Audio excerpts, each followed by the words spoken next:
In an arena like the Prudential Center in Newark, New Jersey, the fan experience doesn't start at the seat. It starts the moment you walk through the doors. And in an increasingly connected and digital world, that experience is intrinsically linked to the network. Well, it starts from the moment you walk up to the building. I mean, connectivity for the tickets, being able to get into the facility, all the way through the concession stands, retail experiences. Anywhere you kind of walk through the fan, they're connected and they're touching the infrastructure. Nobody sees it when it's working, but when it doesn't, they hear it.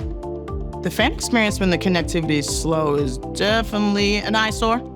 Just say you have a sold-out crowd of 16,000 plus. When everyone shows up at the same time, everyone's either using their cellular data. If you haven't downloaded your tickets already, there's a possibility you're just trying to upload your tickets right off of Ticketmaster, the email you sent, and now it's just that loading screen the whole time. Having to deal with the multiple service providers and not having a reliable infrastructure in place, plus having limited bandwidth were kind of the three factors that probably creating the most anxiety and a risk.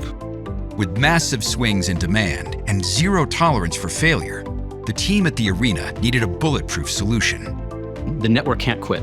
The network can't fluctuate, it needs to work, and it needs to outperform any applications that the Prudential Center team can throw at it.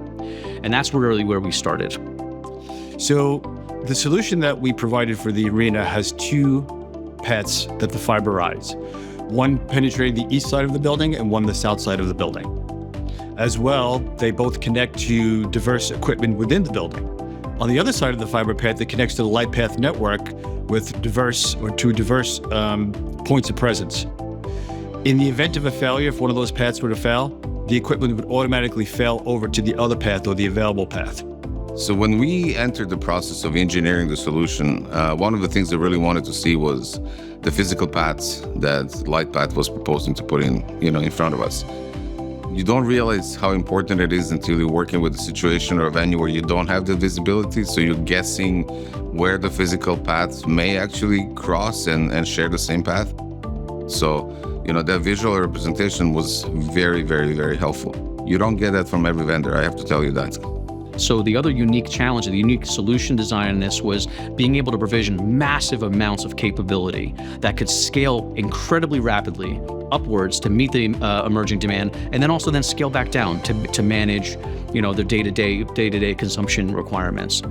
A purpose-built network engineered around the business need, not the infrastructure available, provided the level of customization necessary to pull off the ask. We really start with sitting with the customer and understanding what their needs are, what their desires are, what they're trying to achieve, what's the direction of the business, what are some of the challenges they may have today, right? A solution that meets their day-to-day needs as well as the growth into the future.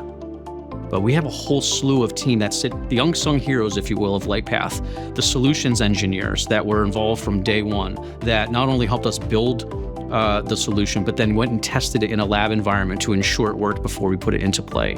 Customer support managers that are there day in and day out to continue to support the Prudential Center on day-to-day needs, whatever that may look like.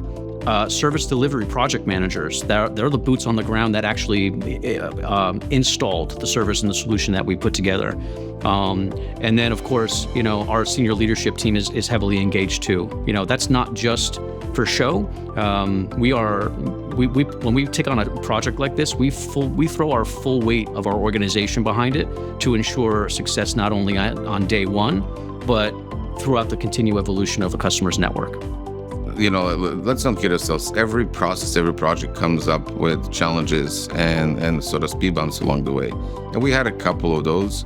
And the important thing was that, the phone call away, Lightpath people stepped in and supported us through the process and finding a creative solution to get around the challenges we faced. The connectivity now through the fan's lens, I say, is just seamless.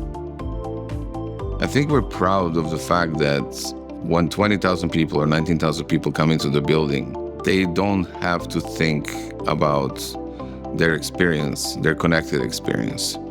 And what we do in the background to make that happen is playing a silent hero, quite honestly, because there's a lot that can go wrong, and we do a lot of things to make sure that things don't go wrong. And this relationship is one of the things we picked as the partnership to make sure the connectivity stays reliable and available. So for the most part, we don't really talk a lot about this facility because it's reliable, it works. And I think that's a testament to the, level of respect and trust we built for this relationship. When everything depends on the network, you need a partner who treats it like their own.